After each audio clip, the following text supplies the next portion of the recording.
एक वकील ने गलती से एक आदमी को 14 साल की सजा दिला दी। जब वो जेल से बाहर आया तो उसने अपनी तरह से बदला लेने का फैसला किया। कहानी शुरू होती है और हम एक जेल देखते हैं। वहां एक कैदी है जिसका नाम मैक्स को है। हमें पता चलता है कि मैक्स पिछले 14 साल से इसी जेल में है। आज उसकी रिहाई होनी है। वो केस में अंदर गया था, लेकिन जेल में रहते हुए वो खुद को मजबूत कर चुका है। उसके कमरे में ढेर सारी किताबें हैं, जो सारी कानून की किताबें हैं जिन्हें उसने पढ़ लिया। अब वो हर कानून जानता है। 14 साल की तैयारी के बाद वो जिंदगी में सब कुछ करने के लिए तैयार है, ताकि बाहर निकलकर उस वकील से बदला ले सके जिसने उसे यहां पहुंचाया। वो बदला लेने के लिए बेकरार है। दूसरी तरफ हम एक वकील को देखते हैं जिसका नाम सैम है। सैम का छोटा सा परिवार है जिसमें उसकी बीवी ली और बेटी डेनियल है। ये लोग खुशहाल जिंदगी जीते हैं। सैम एक अच्छा इंसान है। वो मूवी देखने की तैयारी कर रहा है। फिर वो आगे की सीट देखता है और पाता है कि एक आदमी सिगरेट पी रहा है और जोर जोर से हंस रहा है। वो आदमी मैक्स है।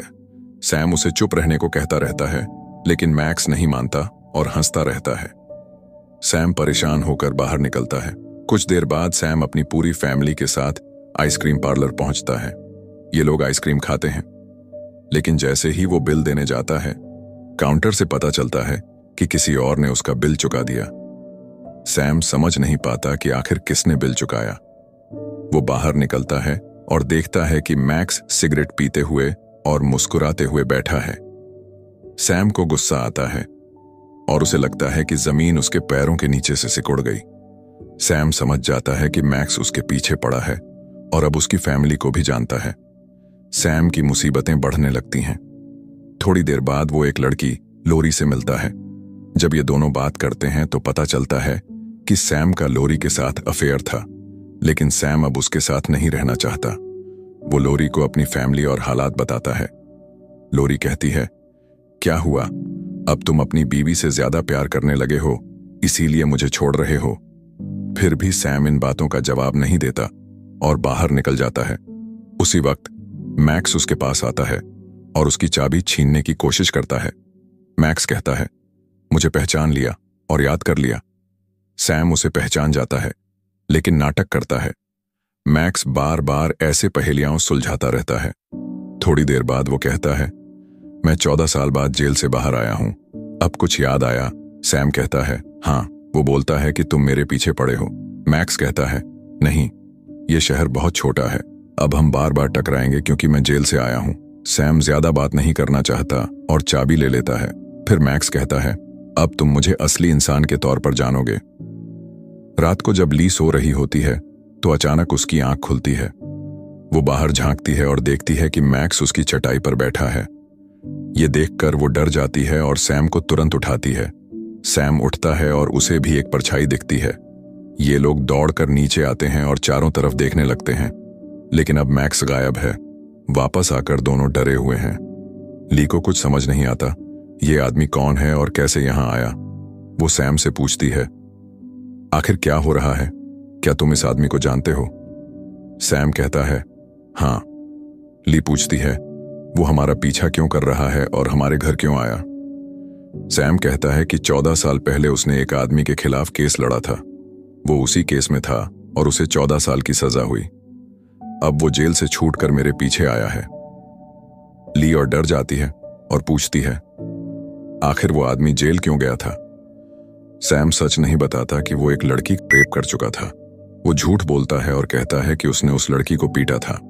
सुबह जब सैम उठता है तो देखता है कि ली अभी भी डरी हुई है। वो उसे तसल्ली देता है, डरने की जरूरत नहीं, वो हमारे घर में नहीं आ सकता। अगर आए तो पुलिस को बुला लेना, पुलिस उसे पकड़ लेगी क्योंकि वो एक अपराधी है। सैम बाहर निकलता है और अपने सीनियर वकील से मिलता है। वो बताता है कि एक कैदी जेल से छूटकर उसके पीछे पड़ा है। वकील पूछता है, आखिर वो तुम्हारा पीछा क्यों कर रहा है? सैम सारी कहानी बताता है कि उसने उसके खिलाफ केस लड़ा था और वो हार गया। वो कहता है कि केस ऐसा था कि उस आदमी ने एक लड़की का रेप किया और उसे बेरहमी से पीटा। वो लड़की बहुत बुरी हालत में थी, लेकिन उसने कहा कि उसने कुछ गलत नहीं किया। थोड़ी देर बाद रिपोर्ट में पता चला कि उस लड़की का कई और लोगों के साथ अफेयर था और उसने कई लोगों के साथ सोया। फिर भी सैम ने यह सब कोर्ट में पेश नहीं किया, जिसकी वजह से उस आदमी को और सजा हुई। अब वो मुझे अपराधी समझता है क्योंकि मैंने उसे 14 साल जेल भेजा। दूसरा आदमी पूछता है, आखिर तुमने ऐसा क्यों किया? सैम कहता है कि केस लड़ते वक्त मुझे एहसास हुआ कि ये आदमी बहुत बुरा है। अगर वो बाहर रहेगा तो लड़कियों के साथ वही करता रहेगा, इसलिए मैंने सबूत छिपा दिए और वो जेल चला गया। उसका दोस्त कहता है, उसे इसकी खबर नहीं थी। सैम कहता है, नहीं, क्योंकि वो पढ़ना लिखना नहीं जानता था। उसे कभी समझ नहीं आएगा कि मैंने क्या किया। लेकिन सैम को नहीं पता कि मैक्स ने जेल में क्या सीखा। 14 साल तक उसने कानून पढ़ा और अब वो पढ़ना लिखना जानता है। वो सारे नियम कानून समझता है और कानून के मामले में सैम से भी होशियार है। मैक्स की वजह से सैम की हालत खराब होती जा रही है। जैसे ही वो बाहर आता है, मैक्स उसकी गाड़ी रोकता है। मैक्स को देखकर सैम समझ जाता है कि वो उसका पीछा कर रहा है। फिर सैम कहता है, जो मैंने किया वो गलत था। मैंने तुम्हारे साथ गलत किया। तुम्हें 14 साल जेल में नहीं रहना चाहिए था। मैं वक्त वापस नहीं ला सकता, लेकिन मदद कर सकता हूं। अगर तुम्हें पैसे चाहिए तो बता दो। ये सुनकर मैक्स हंसता है और पूछता है, तुम मुझे कितने पैसे दोगे? सैम की हालत और खराब हो जाती है। मैक्स कहता है, ये सिर्फ पैसे की बात नहीं, ये मेरी पूरी जिंदगी की बात है। तुमने मेरी जिंदगी बर्बाद कर दी। जेल जाने के बाद मेरी बीवी मुझे छोड़ गई और मेरी बेटी को बताया कि मैं मर गया। अब मैं कहीं नौकरी नहीं पा सकता क्योंकि मेरा रेप का केस है। कहता है, जानते हो जेल में मेरे साथ क्या हुआ? वहां लोगों ने मेरा रेप किया। क्या तुम ये सब वापस ला सकते हो? तुम्हें अंदाजा भी नहीं है कि जेल में क्या होता है और मैंने क्या सहा। तुम ना वक्त ला सकते हो, ना कुछ ठीक कर सकते हो। ये कहकर वो चला जाता है। फिर सैम अपने ऑफिस पहुंचता है। ली उसे फोन करती है और कहती है कि उन्हें सबको यहां से निकलना होगा। सैम हैरान होकर घर आता है और ली की देखभाल करने लगता है। थोड़ी देर बाद डॉक्टर बताता है कि उनका कुत्ता जहर से मर गया। ये सुनकर सैम समझ जाता है कि ये मैक्स का किया धरा है। वो तुरंत पुलिस के पास जाता है और शिकायत करता है कि मैक्स ने उसके कुत्ते को मारा। पुलिस मैक्स को पकड़ती है और पूछताछ शुरू करती है। वो उसकी पूरी तलाशी लेती है, लेकिन कोई सबूत नहीं मिलता जिससे मैक्स को जेल भेजा जा सके।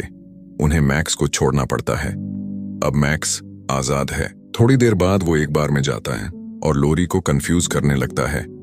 शराब पीते वक्त लोरी अपनी कहानी बताती है कि वो सैम के साथ रिश्ते में थी। मैक्स उसे हंसाता रहता है।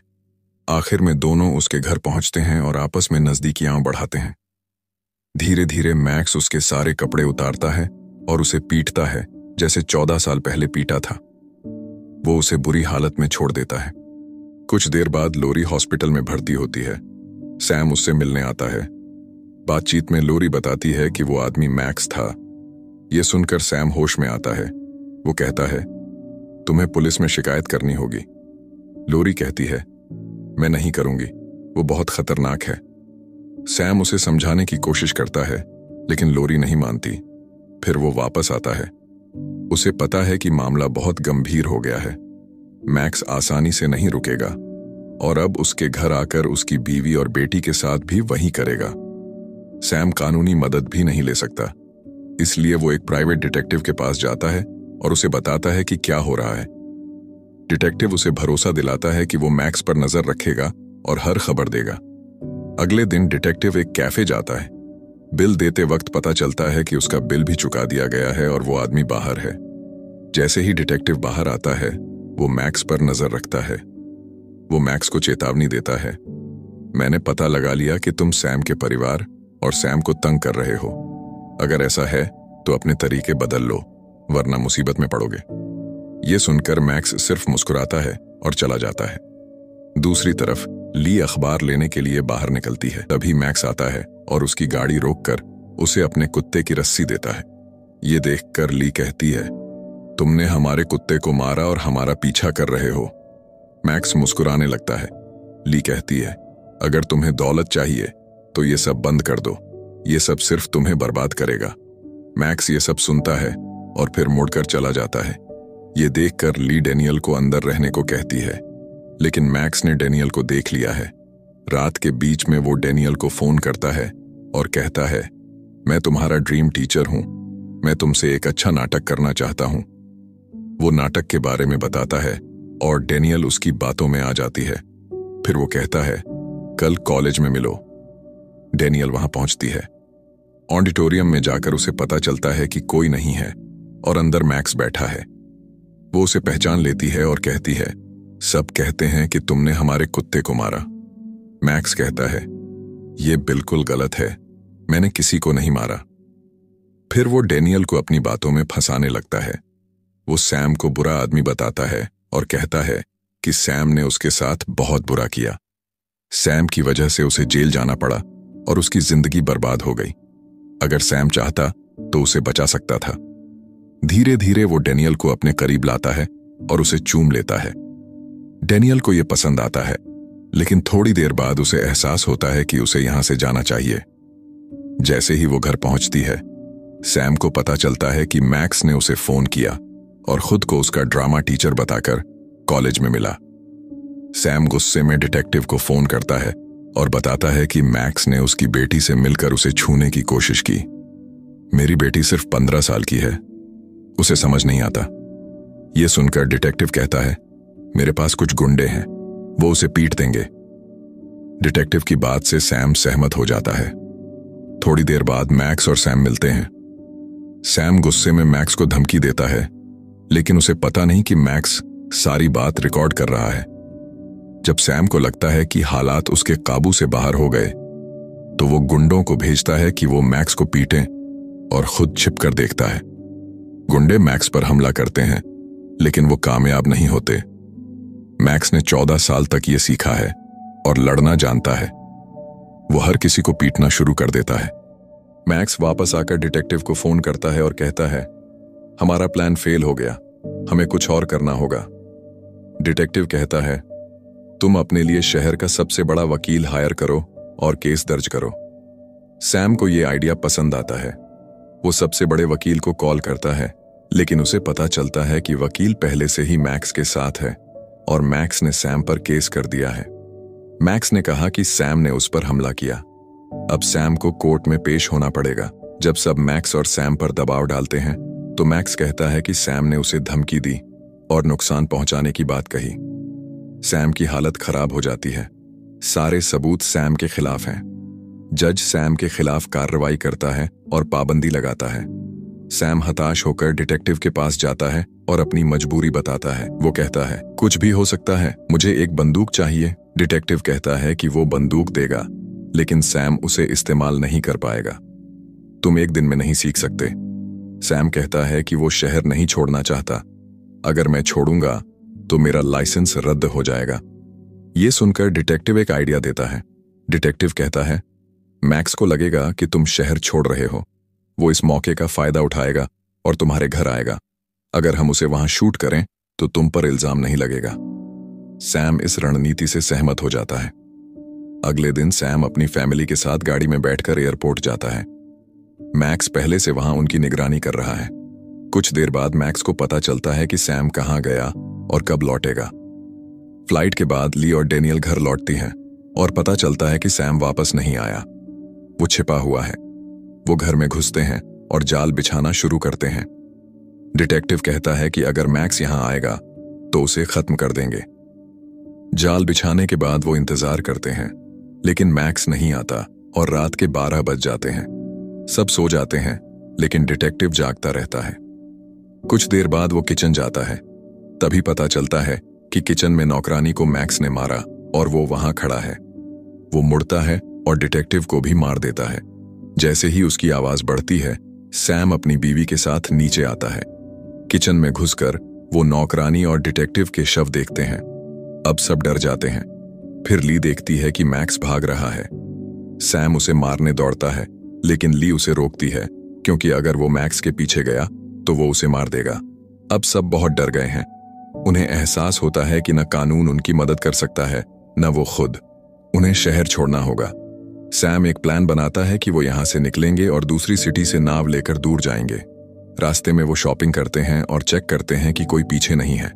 उधर सैम एक जगह रुककर फोन करता है। फिर वो नदी पहुंचते हैं।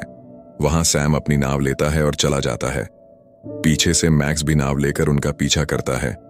रात के बीच में वो नाव रोकते हैं और खाना शुरू करते हैं। धीरे धीरे तूफान तेज हो जाता है। तभी सैम को पता नहीं कि मैक्स वहां मौजूद है। मैक्स सैम को बेहोश कर देता है और ली और डेनियल के सामने आता है। वो उन्हें बांध देता है और डेनियल को एक छोटी जगह में बंद कर देता है। फिर वो ली के साथ जबरदस्ती करने की कोशिश करता है। डेनियल ये सब देखती है। मैक्स सैम के सामने ली के साथ कुछ करने की नीयत रखता है। वो सैम को बाहर से खींच कर लाता है और पीटना शुरू कर देता है। मैक्स कहता है, इसने मेरी जिंदगी बर्बाद कर दी। अगर ये मुझे जेल नहीं भेजता तो मैं खुश होता, मेरा परिवार होता। मैं ये सब नहीं करता। वो सैम को बार बार पीटता है। फिर ली रोने लगती है और मैक्स का ध्यान भटकाती है। मैक्स शांत हो जाता है। वो अपनी सिगरेट निकालता है और जैसे ही उसे जलाने की कोशिश करता है, डेनियल उसे सामने से मारती है। मैक्स को आग लगा देती है। वो चीखने लगता है। मैक्स पानी में कूद जाता है। सैम सोचता है कि अब उसका परिवार सुरक्षित है और मैक्स मर गया। लेकिन थोड़ी देर बाद मैक्स पानी से निकलता है और सैम को बेरहमी से पीटने लगता है। वो उसे मारने वाला होता है। फिर एक चट्टान से टकराता है और सब गिर जाते हैं। सैम को मैक्स को फंसाने का मौका मिलता है। वो मैक्स का पैर गियर से बांध देता है और उसे नाव में फेंक देता है। नाव टकराती रहती है। सैम अपनी फैमिली के पास पहुंचता है। वो किनारे पर हैं, लेकिन मैक्स नहीं बच सकता। वो नाव में पानी में है। नाव डूब जाती है और मैक्स भी डूब जाता है। फिर भी वो मरते वक्त सैम को देखता है और सोचता है कि वो वापस आएगा और उसे जिंदा नहीं छोड़ेगा। इसके साथ फिल्म खत्म होती है।